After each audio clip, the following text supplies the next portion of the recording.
o capitão Ramon. Bom dia, vereador.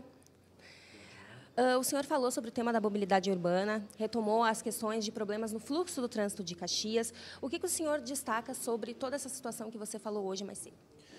Olá, bom dia a você, bom dia a todos que nos acompanham. Caxias do Sul, conforme o plano plurianual, tem nos seus próximos 4 anos um orçamento de 1,7 bilhões de reais. Nós estamos falando de cerca de 35,5 milhões de reais por mês.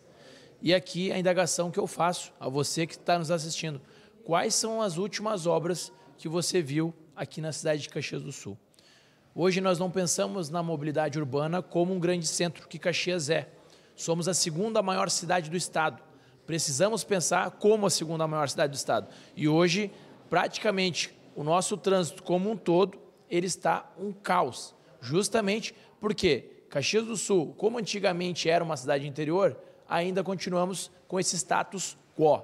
Nós precisamos pensar como um grande centro urbano. Pensando como um grande centro urbano, teremos novos investimentos aqui em Caxias do Sul. E eu sempre defenderei a mobilidade urbana para que você, Dona Maria, para que você, seu João, consiga chegar em casa com segurança e mais rápido. Obrigado, vereador, pela fala. Muito obrigado, tenha um ótimo dia. Então,